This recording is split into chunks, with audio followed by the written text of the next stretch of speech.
आइए friends, next chapter पर चलते हैं जिसका नाम है हायर परचेज। देखिए, इसमें दो टर्म्स आ रही हैं अलग अलग, एक हायर और दूसरा परचेज। हायर मतलब क्या होता है? किराए पर लेना। परचेज करने का मतलब क्या होता है? खरीदना। और ये दोनों को मिलाकर बना हायर परचेज। मतलब क्या है? जैसे हमें असेट की जरूरत आज है बट हम पूरी पेमेंट नहीं कर सकते, तो हायर परचेज में तरीका क्या है? आप असेट को आज एक्वायर कर लो, उसको यूज करना शुरू कर दो, धीरे धीरे करके उसकी पेमेंट करते रहो इंस्टॉलमेंट्स में।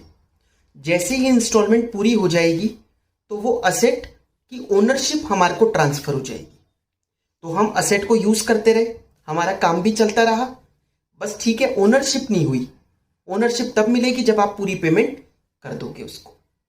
समझ में आ गया? ये है हायर परचेज। तो देखिए, under hire purchase system the hire purchaser gets possession of the goods. Possession मिल जाता है जिससे कि वो यूज करना शुरू कर दे, यही तो उसकी इंटेंशन थी। Immediately and can use it while paying for it in installments over a specified period. और एक एग्रीमेंट हो जाता है कि कितने महीने में कितने इंटरेस्ट वगैरह पर उसकी पेमेंट करनी है। Ownership is transferred on the payment of last instalment.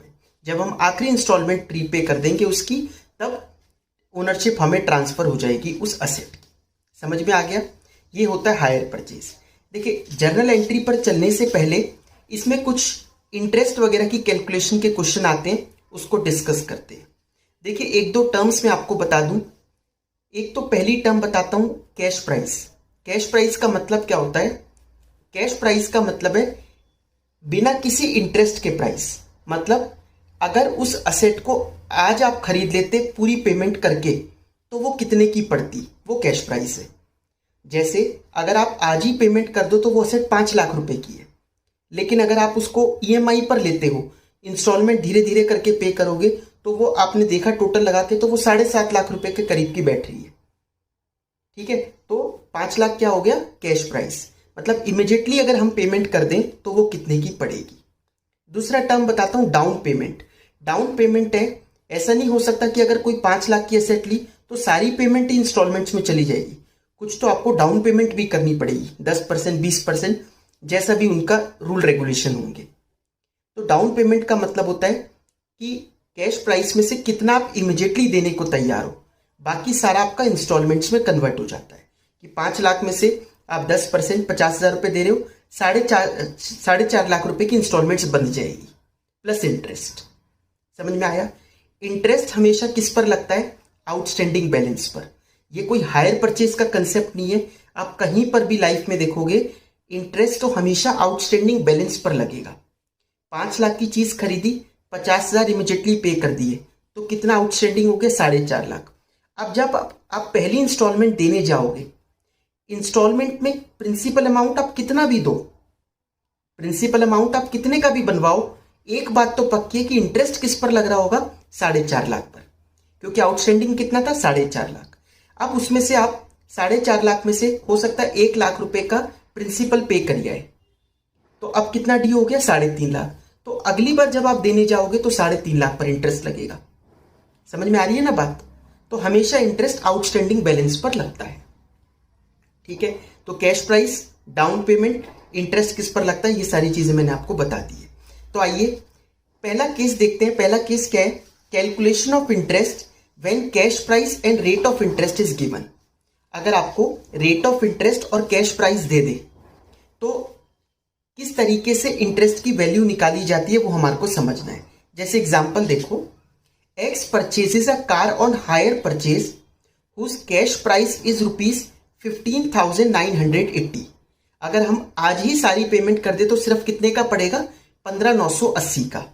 Payable ₹4,000 down, 4,000 तो फिर भी डाउन पेमेंट करनी पड़ेगी आपको, and 3 instalments of 6,000, 5,000 and 2,000 at the end of first, second and third year. 6,000, 5,000, 2,000, ये कितने हो गए? 11, 13,000 और 4,000 डाउन पेमेंट। तो कहने का मतलब 17,000 रुपए टोटल हम पेमेंट कर रहे हैं। क्यों? क्योंकि हमने इंस्टॉलमेंट्स बनवाई, तो पेमेंट तो ज्यादा ही करनी पड़ेगी। Calculate interest paid if rate is 5% per annum. हमें इसमें इंटरेस्ट कितना हिडन है ये निकालना है। समझ में आई बात? देखिए, जब भी इंस्टॉलमेंट की वैल्यू दे रखी हो तो उसके अंदर इंटरेस्ट और प्रिंसिपल दोनों इंक्लूडेड होते हैं। अगर क्वेश्चन की लैंग्वेज कुछ और है, जैसे वो ऐसे कहता है इंस्टॉलमेंट इतनी together with interest, together with interest मतलब इंटरेस्ट अलग है। लेकिन अगर ऐसे नहीं कहता तो इसका मतलब इंटरेस्ट उसी के अंदर इंक्लूडेड है। और वैसे भी ये क्या 15,980 थोड़ी ना बन रहे चारों को ऐड करके, ये तो 17,000 वैसे ही बन रहे, तो पता है ज्यादा ही बन रहा है कैश प्राइस से, तो interest is included in these values, हमें वो निकालना है। समझ में आ गई बात? क्योंकि कई लोगों को इसमें कंफ्यूजन हो जाती है, इसलिए मैंने आपको बताया। अब देखिए, मैंने यहां पर 4 कॉलम बना दिए टोटल, उसमें इंस्टॉलमेंट कितने की पे करी, इंटरेस्ट पेड, कैश प्राइस। सबसे पहले हमारे कैश प्राइस है 15,980 का, जिसमें से हम 4,000 की तो डाउन पेमेंट कर रहे हैं, उतने तो हाथ के हाथ देने ही पड़ेंगे। तो ड्यू सिर्फ कितने हुए, 11,980। 11,980 आउटस्टैंडिंग हो गए। अब सबसे पहली बार जब हम जाएंगे तो 6,000 रुपए लेकर जाएंगे। 6,000 रुपए की हमारी टोटल इंस्टॉलमेंट है। रेट ऑफ इंटरेस्ट कितना है, 5%। तो 11,980 आउटस्टैंडिंग था, उस पर 5% इंटरेस्ट लगा होगा, मैंने अभी आपको बताया था कंसेप्ट। तो 11,980 पर 5% होता है 599। बट टोटल इंस्टॉलमेंट आपने कितने की थी, 6,000 की। इसका मतलब उसमें प्रिंसिपल कितना रीपे किया, 5,401 रुपीज का। समझ में आई बात? मतलब उसमें प्रिंसिपल कितना हिडन है, 5,401 रुपीज। इंटरेस्ट है 599 और 5,401 रुपीज है प्रिंसिपल का, मतलब कैश प्राइस का। अब 11,980 में से 5,401 रुपीज पे हो गए, क्योंकि टोटल 6,000 पे किए, जिसमें से 599 इंटरेस्ट के थे और 5,401 रुपीज कैश प्राइस के थे, वो माइनस कर दिए। अब कितना ड्यू हुआ, 6,579। ठीक है, अब 6,579 में फिर वही बात, कितना इंटरेस्ट लगेगा, 5%। तो 6,579 पर 5% निकाला, निकल कर आया 329। लेकिन आप इंस्टॉलमेंट कितने की दे रहे हो, 5,000। इसका मतलब प्रिंसिपल कितना रीपे हुआ है, 4671। तो 6,579 में से 4671 माइनस करा, बच गया 1,908 रुपए। अब आखिरी इंस्टॉलमेंट में एक काम किया करो, देखो हमें पूरा प्रिंसिपल रीपे करना है कैश प्राइस, उसको थोड़ी ना बचाएंगे। हो सकता है आप 1,908 का 5% निकालो तो एग्जैक्टली 92 ना बने, 91, 93 कुछ बन जाए। बट अगर मैं वो लिख दूं 91 या 93, कुछ ऐसी वैल्यू लिख दूं, तो फिर दिक्कत ये होगी 2,000 में से 91 माइनस करेंगे तो 1,909 हो जाएगा। तो इंस्टॉलमेंट ज्यादा, मतलब हमें तो 1,908 रुपए बचे थे टोटल वाले कॉलम में, उसको पूरा सेट ऑफ करना है कि वो प्रिंसिपल पूरा रीपे हो गया। तो आप आखिरी में ये किया करो, 1,908 लिख दो, 2,000 माइनस 1,908, 92 बचे, वो इंटरेस्ट है। ठीक है, ये राउंडिंग ऑफ कर दिया करो। समझ में आ गई बात? ये था हमारा केस 1। नेक्स्ट देखिए आप case 2, calculation of cash price if rate and instalments are given. अगर आपको रेट दे दे इंटरेस्ट का और इंस्टॉलमेंट्स बता दे कितने कितने की है, अब आपको कहे कैश प्राइस निकालो। समझ में आया? कैश प्राइस इसमें दे नहीं रखा, पिछले में तो दे रखा था, इसमें कह रहा है आपको कैश प्राइस ही हिडन है। ऐसे केस में हमें क्या करना होता है, पहले एग्जांपल पढ़ लेते हैं। चे X purchase machine on hire purchase and he is required to pay 800 down, 400, 300 and 700 at the end of first, second and third year. 800 रुपए तो डाउन पेमेंट करनी पड़ेगी और 400 रुपए, 300 रुपए, 700 रुपए फर्स्ट, सेकेंड, थर्ड ईयर में, ये इंस्टॉलमेंट से। Interest is 5% per annum. इनमें इंटरेस्ट कितना हिडन है इंस्टॉलमेंट में, 5% पर एनम का। Calculate the cash price. अब आप ध्यान से सोचो, सबसे पहले अभी पिछला क्वेश्चन भी करके आए, सबसे पहले जो इंटरेस्ट लगेगा वो पूरे आउटस्टैंडिंग बैलेंस पर लगेगा। जितना भी कैश प्राइस होगा उसमें से हमने 800 की डाउन पेमेंट कर दी, बचा जो होगा उस पर 5% इंटरेस्ट लगा होगा, है ना। और टोटल वैसे पहली इंस्टॉलमेंट जैसे हमने 400 की दी है, तो 400 में इंटरेस्ट कितना हिडन है, 400 में इंटरेस्ट पता है कितना हिडन है, वही वाली बात, जो टोटल कैश प्राइस था उसमें से 800 डाउन पेमेंट माइनस कर दो, उतना हिडन है, क्योंकि interest is always calculated on outstanding balance. समझ में आया? लेकिन निकाले कहाँ से वो तो इन्फॉर्मेशन नहीं है। अच्छा ठीक है, ऐसी फिर माइनस होएगी वैल्यू कैश प्राइस की, फिर जो बचा उस पर लगेगा। लास्ट इंस्टॉलमेंट में क्या होता होगा? लास्ट इंस्टॉलमेंट में जो आखिरी आउटस्टैंडिंग बैलेंस बच गया, जो आखिरी आउटस्टैंडिंग बैलेंस बच गया उस पर इंटरेस्ट निकलेगा, वो रीपे होगा। इंटरेस्ट प्लस जितना बैलेंस है। जैसे आपने जो पिछला एग्जाम्पल देखा था उसमें हम 2,000 रुपये पे कर रहे थे, आखिरी इंस्टॉलमेंट 2,000 रुपये की थी। इस 2,000 में 92 रुपीज़ इंटरेस्ट था और 1908 का क्या था, ठीक है, एक कैश प्राइस की पेमेंट थी, मतलब प्रिंसिपल की।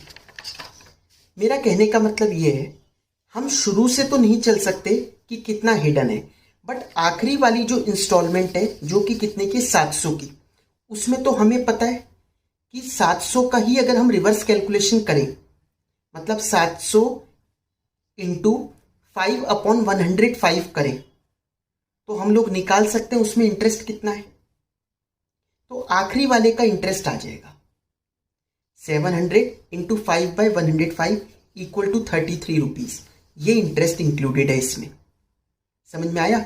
देखिए मैं ऐसा क्यों कह रहा हूँ, मैं फिर बताता हूँ आपको कि भाई स्टार्टिंग में तो पूरी वैल्यू पर लगेगा, फिर अगली बार वो वाली वैल्यू माइनस करके जितना आप कैश प्राइस पहले दिया है वो माइनस कर कर उस पर लगेगा, ऐसे चलता जाएगा। आखिरी वाली जो इंस्टॉलमेंट होगी उसमें ही पता लग सकता है, क्योंकि उसके बाद और कोई इंस्टॉलमेंट नहीं है।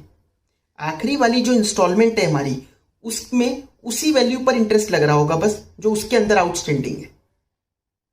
जो आउटस्टैंडिंग है प्लस उस पर 5% इक्वल टू ये वैल्यू। जैसे 700 रुपये कैसे निकला होगा, जो भी वैल्यू रही होगी आखिरी में कैश प्राइस देने की x, प्लस उसके ऊपर 5% लगा होगा interest, 5/100 into X equal to 700 रुपये पे करें।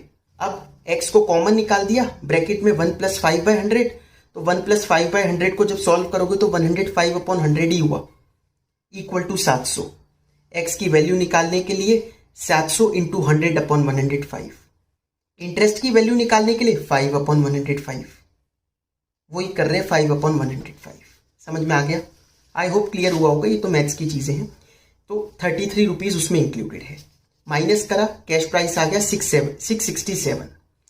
अब एक ये हिंट मिल गया कि आखिरी वाला आउटस्टैंडिंग कितना है, 667 है ना। अब उससे जस्ट जो पहले की इंस्टॉलमेंट होगी उसमें किस वैल्यू पर इंटरेस्ट लग रहा होगा? एक तो इस वाली जो आउटस्टैंडिंग थी, ये जो अब आप दे रहे हो, एक जो अगली बाद में आएगी उस पर। टोटल आउटस्टैंडिंग यही है ना, एक तो अब जो दे रहे हो सेकंड इंस्टॉलमेंट में 300 रुपये दे रहे हो, एक तो इसमें जो आउटस्टैंडिंग है वो, और जो अगली देते, अगली कितनी दोगे, 667। तो अब 667 प्लस 300 इंटू 5/105, 46 आ गया। तो 300 में से 46 माइनस हुआ 254। फिर फर्स्ट निकाला 5/105 इंटू 667 प्लस 254 प्लस 400, 63 आया, 337। डाउन पेमेंट कितने की कर रहे हैं, 800 की, चारों को ऐड कर दो, 2058 रुपीज़ का हो गया हमारा टोटल कैश प्राइस। समझ में आया? ये थोड़ा सा इंपॉर्टेंट होता है, ध्यान से करना। थर्ड केस आपका फाइनेंशियल मैनेजमेंट वाला है, प्रेजेंट वैल्यू।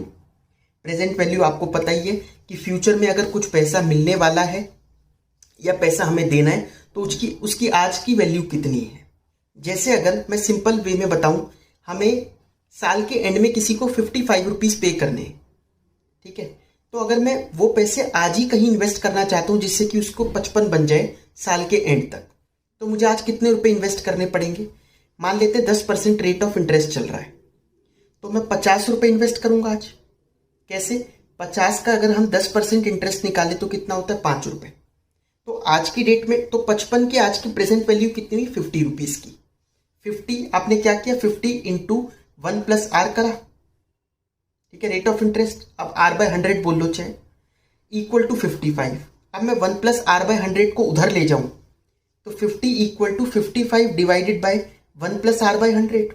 यही फॉर्मूला होता है प्रेजेंट वैल्यू का, कि जो भी वैल्यू मिलेगी साल के एंड में या देनी होगी, डिवाइडेड बाय 1 + r। 2 साल के बाद है तो 1 + r का स्क्वायर, 3 साल के बाद है तो 1 + r का क्यूब। ऐसे चलता रहता है, ये चीज़ है, क्योंकि क्यूमुलेटिव होता है ना। तो अब यहां पर देखिए एक एग्जाम्पल दे रखा है, X purchases furniture for ₹90,000 payable in 3 equal annual instalments and rate of interest is 5% per annum. X ने एक फर्नीचर परचेज करा 90,000 का, जिसको 3 एनुअल इंस्टॉलमेंट्स में पे करना है। ठीक है। Calculate cash price if present value of an annuity of 1 rupee for 3 years at 5% is 2.723। क्या कहने का मतलब है, देखिए हमें 3 इंस्टॉलमेंट्स में उसकी पेमेंट करनी पड़ेगी 30,000 रुपए। साल के फर्स्ट ईयर के एंड में 30,000, सेकेंड ईयर में 30,000, थर्ड ईयर में 30,000। वो ये पूछ रहा है आज की उसकी वैल्यू कितनी होगी। इसका मतलब कैश प्राइस कितना है। अगर हम आज ही सारी पेमेंट करके खरीद लेते तो वो कितने का पड़ता हमारे को। अब तो हमें 90 का पड़ रहा है, बट अगर हम आज ही पेमेंट सारी कर देते तो कितने का पड़ता। एक चीज बताई कि 1 रुपए का एन्यूटी बताया 3 ईयर्स का, कितना है 5% के हिसाब से 2.723। मतलब अगर हमें 3 साल तक 1-1 रुपए पे करने हैं हर साल के एंड में, तो उसकी आज की वैल्यू कितनी है 2.723। समझ में आ गया। अगर हमें 3 साल तक 1-1 रुपए पे करने हर साल के एंड में, तो 2.723 उसकी आज की वैल्यू हो गई। तो क्या करेंगे 30,000 इंटू 2.723 81,690 आ जाएगा। 90,000 से मल्टीप्लाई मत करना, क्योंकि वो ऑलरेडी 3 साल का है। ये एन्यूटी है। एन्यूटी मतलब वो 3 साल का क्यूमुलेटिव ही ले रहा है। तो आपको तो एक ही वैल्यू लेनी पड़ेगी। 30,000 इंटू 2.723 वैल्यू आ गई 81,690। समझ में आ गया। तो अगर आज ही पेमेंट कर देते हम तो हमें कितने का पड़ता, इतने का। नेक्स्ट केस जो है वो भी हमारा फाइनेंशियल मैनेजमेंट से रिलेटेड है। जैसे आप इंटरनल रेट ऑफ रिटर्न निकालते हो वैसे ही करना है, वही है समझो बस। एग्जाम्पल देखिए, अ machine of ₹5,000 is purchased on hire purchase by paying 2,000, 1,500, 1,500 and 1,000 eight the end of first, second, third and fourth year. Calculate the rate of interest. इसमें रेट ऑफ इंटरेस्ट कितना हिडन है वो निकालना है। जैसे आप IRR निकालते हो, internal rate of return. Machine कितने की है 5,000 की, हमें कितने की पड़ रही है। सबसे पहले 2,000 जाएंगे, फिर 1500 दो बार और 1,000 रुपए, तो ये हो गए 6,000 रुपए। 5,000 की चीज हमें 6,000 पड़ रही है, 4 सालों में हम पेमेंट कर रहे हैं। ये कह रहा है इसमें कितना रेट ऑफ इंटरेस्ट हिडन है वो निकालना है। तो हिट एंड ट्रायल तरीके से करते हैं। जैसे सबसे पहले ईयर लिखा, इंस्टॉलमेंट्स कितनी कितनी है। ठीक है, ये फाइनेंशियल मैनेजमेंट में आप पढ़ते ही हो। प्रेजेंट वैल्यू फैक्टर लगाया 6% के हिसाब से। अगर 6% के हिसाब से लगाकर देखा तो उसकी प्रेजेंट वैल्यू निकाली चारों की, कितनी आई 5273। देखिए इसका मतलब है कि अगर 6% इंटरेस्ट है तो 5200 रुपए की चीज हमें 6,000 की पड़ेगी। अगर 6% इंटरेस्ट है तो 5200 की चीज 6,000 की पड़ेगी, लेकिन हमें तो 5,000 की चीज 6,000 की पड़ रही है और भी ज्यादा। तो इसका मतलब इंटरेस्ट 6 नहीं उससे ज्यादा है। तो अगली वैल्यू आपको 6 से ज्यादा लेनी होगी। ठीक है, मैं ये समझाने की कोशिश कर रहा हूं कि कम मत लेना, अब 6% से अब ज्यादा लेना है। तो 10% लिया तो इसका मतलब कितना निकल के आया 4867। अगर 10% के हिसाब से किया, इसका मतलब 6 और 10 के बीच में कहीं है। वो निकाला रेट ऑफ इंटरेस्ट, जैसे आप प्रोपोर्शनेटली करके IRR में निकालते हो। 6% प्लस दोनों को माइनस किया, डिनोमिनेटर में 5273 माइनस 4867, लेकिन हमें तो कितना चाहिए सिर्फ 5,000 तक। अगर इन दोनों के डिफरेंस में 4% का डिफरेंस है तो 5,000 तक में कितना होगा वो निकल कर आ जाएगा। तो 8.69% इंटरेस्ट बन रहा है इफेक्टिव रेट। समझ में आ गई बात। आइए इसकी जर्नल एंट्रीज डिस्कस करना शुरू करते हैं। सबसे पहले देखिए अकाउंटिंग ट्रीटमेंट HP बायर की बुक्स में। ठीक है, जो हायर परचेज बेसिस पर गुड्स को बाय कर रहा है, ठीक है, उसकी बुक्स में कैश प्राइस मेथड होगा और बिल्कुल पैरेलली आप देखोगे HP वेंडर की बुक्स में सेल्स मेथड चलता है। ठीक है, नाम अलग अलग है मेथड का। बायर की बुक्स में कैश प्राइस मेथड और वेंडर की बुक्स में सेल्स मेथड। लेकिन जर्नल एंट्री जैसे आप लोग बिल्स ऑफ एक्सचेंज में समझते थे ना कि ड्रॉअर और ड्रॉई की बुक्स में, उसी तरीके से यहाँ पर पैरेलली चलती है। देखिए क्या, सबसे पहले जब परचेज कर रहे हैं गुड्स को अंडर हायर परचेज, तो बायर क्या एंट्री पास करेगा asset account debit to HP vendor. किस प्राइस पर, कैश प्राइस पर। इसीलिए आपने देखा इतने सारे केसेस करे हमने, 4 कैश प्राइस निकालना सीखा। क्योंकि कैश प्राइस से एंट्री रिकॉर्ड होगी asset account debit to HP vendor. ठीक है, अब वेंडर क्या एंट्री पास करेगा अपनी बुक्स में, एचपी बायर, उसके लिए बायर एक डेटर हो गया, तो buyer account debit to HP sales. समझ में आ गया, ये नॉर्मल सेल्स नहीं है, उसकी कौन सी वाली सेल है, हायर परचेज सेल्स। तो HP buyer account debit to HP sales.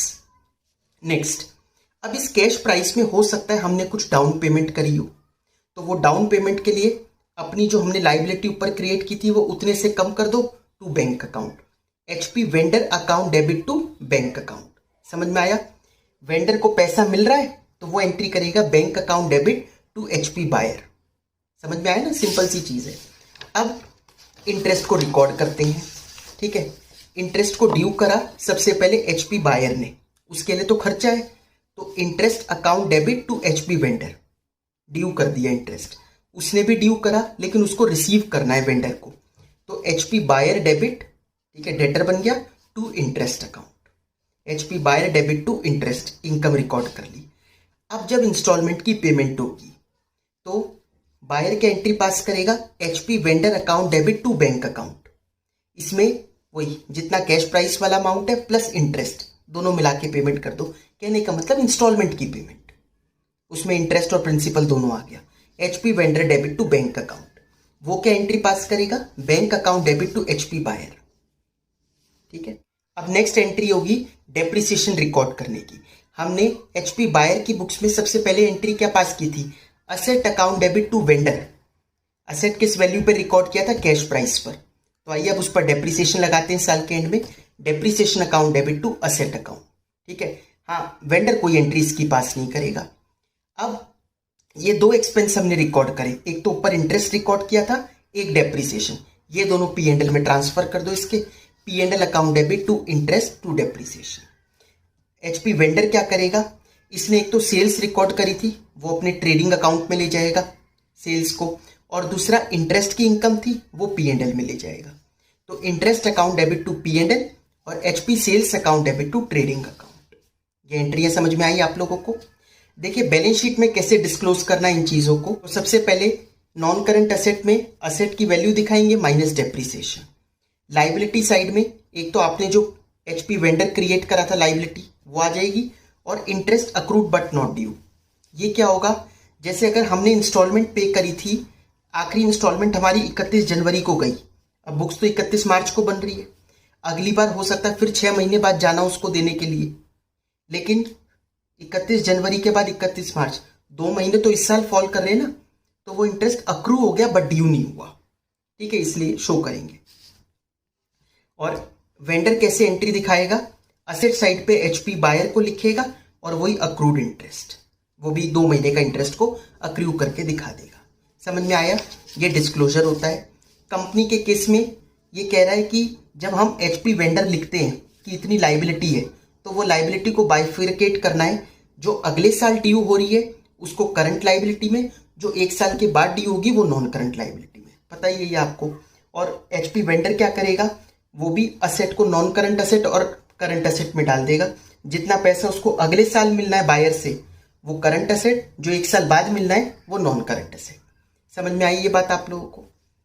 Next important चीज इसमें, in case of repossession of goods, अगर गुड्स का रीपोजेशन हो जाता है तब थोड़ा देखने वाली बात है क्या, कि जब इंस्टॉलमेंट ड्यू हुई थी एचपी बायर उसकी इंस्टॉलमेंट पे नहीं कर पाया, तो ऐसे केस में एचपी वेंडर के पास ये ऑप्शन है कि वो हमारे गुड्स को रीपोजेस कर सकता है, उठाकर ले जा सकता है। सारे नहीं, पार्शियल भी हो सकता है, फुल्ली भी रीपोजेशन हो सकता है। देखने वाली बात है हमने कितना बड़ा डिफॉल्ट कर रखा है। समझ में आया। अब जब वो रीपोजेशन करेगा तो वो ये नहीं देखेगा कि हमने अपनी बुक्स में वैल्यू क्या लिख रखी है, वो तो अपने हिसाब से वैल्यू निकाल कर रीपोजेशन करेगा। कहेगा क्योंकि हमने यूज करा होगा, वो कहेगा कि मेरे हिसाब से इसकी वैल्यू इतनी है और मैं इतनी मानकर इसको लेके जा रहा हूं। ठीक है, वो बात और है कि बुक्स में हमारी वैल्यू हमारे हिसाब से चल रही होगी, तो उन दोनों का डिफरेंस प्रॉफिट होगा या लॉस होगा। 99% केस में तो लॉस ही होगा प्रैक्टिकली सोचें तो, क्योंकि अगर हम 20% डेप्रिसिएशन लगाएंगे, हम तो चाहेंगे कि वो कम से कम डेप्रिसिएशन लगाए। कम से कम डेप्रिसिएशन लगाएगा तो वैल्यू ज्यादा दिखेगी एसेट की, ज्यादा दिखेगी तो ज्यादा सेटलमेंट हो गई एसेट लेके गया, लेकिन वो ज़्यादा डेप्रिसिएशन लगा सकता है। ठीक है ना, क्वेश्चन करके देखेंगे तब आपको और अच्छे से समझ में आएगा। एंट्री क्या होगी, एचपी वेंडर डेबिट, कितने की वो मान के लेके गया, और P&L अकाउंट पे बैलेंसिंग फिगर आएगी टू असेट। हमारी बुक्स में उस असेट की वैल्यू कितनी लिखी थी, जैसे अगर हमारी बुक्स में असेट की वैल्यू लिखी थी 100, बट वो मान के लेके गया उसको 80 की, तो 20 रुपए P&L डेबिट हो जाएगा। समझ में आया।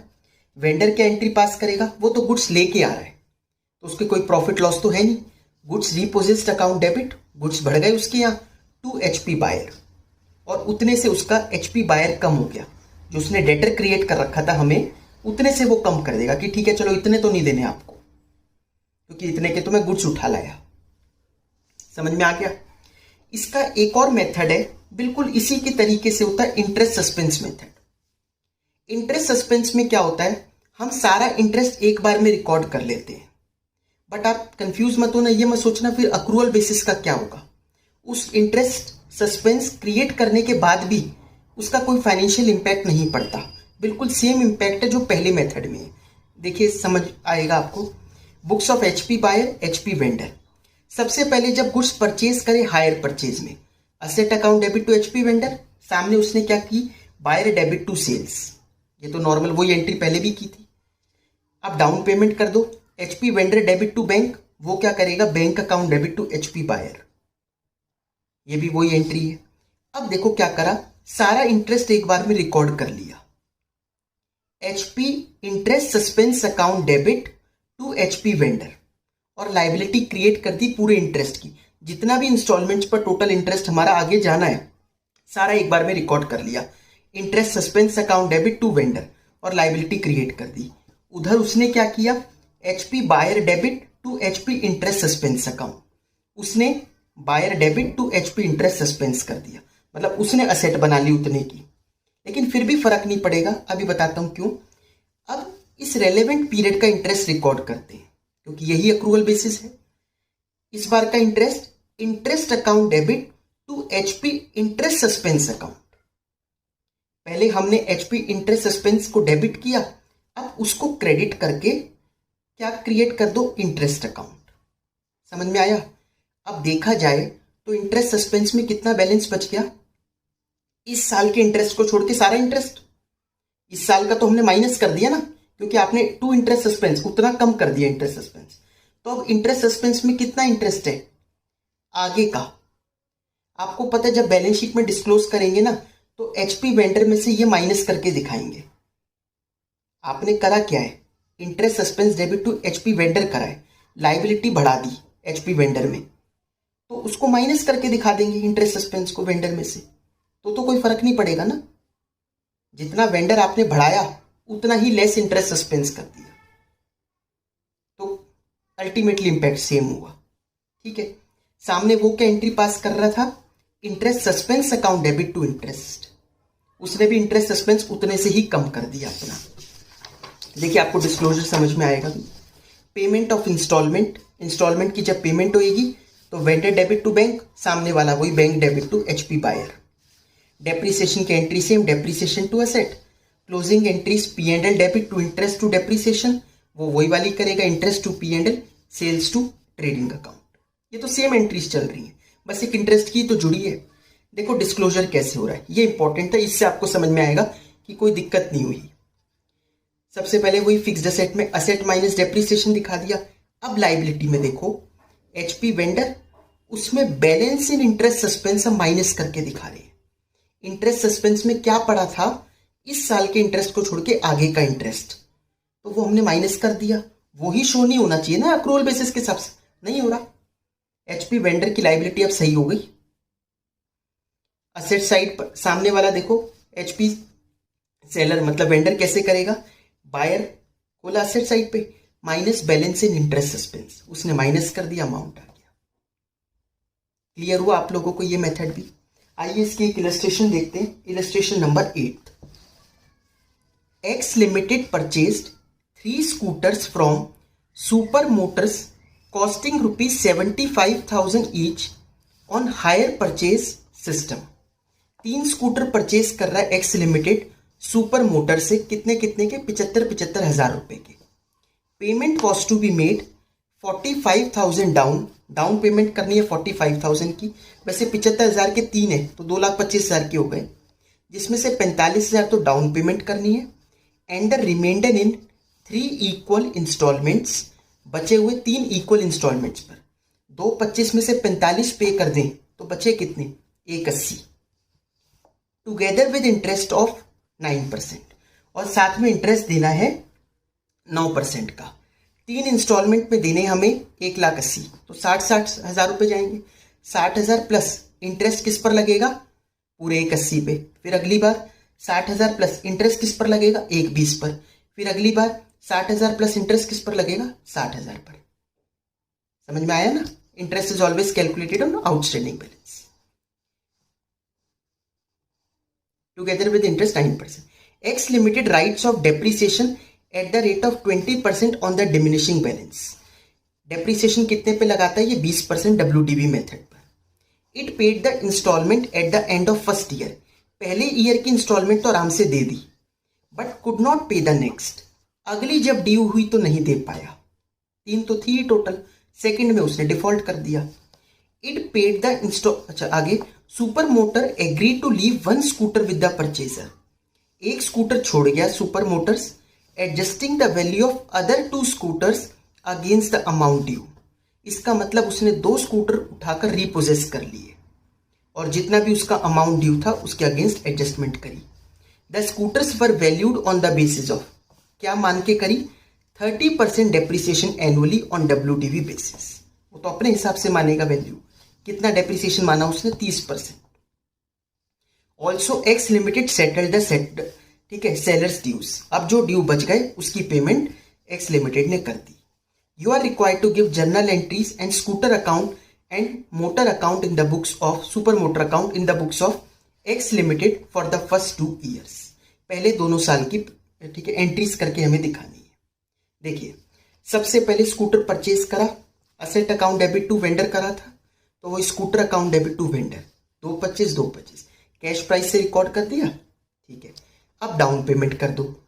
Vendor account debit to bank account कितने की थी, 45,000. अब बच गए 180. 180 में इंटरेस्ट लगाओ. Interest account debit to vendor 180 पे 9% इंटरेस्ट लगा 16,200 का. पहली इंस्टॉलमेंट देने चले जाओ. वेंडर डेबिट टू बैंक, एक तो 60,000 वो जाएगा प्रिंसिपल का अमाउंट, प्लस इंटरेस्ट कितना था, 16,200. ये दोनों दे के आएंगे 76,200, 76,200. अब डेप्रीसिएशन लगेगा साल के एंड में. पहला साल तो अच्छा ही चला है ना, उसमें तो कोई दिक्कत नहीं है. डेप्रीसिएशन डेबिट टू स्कूटर कितने पर लगाएंगे, 2,25,000 के स्कूटर थे, डेप्रीसिएशन का रेट 20% दे रखा है, लगा दीजिए. Depreciation account debit to scooter 45,000. अब खर्चा, एक तो डेप्रीसिएशन और एक इंटरेस्ट, P&L में ट्रांसफर कर दो. P&L debit to depreciation to interest. Second year के एंड पर आएंगे जब, तो एक तो सबसे पहले डेप्रीसिएशन लगाएंगे. Depreciation debit to scooter 36,000.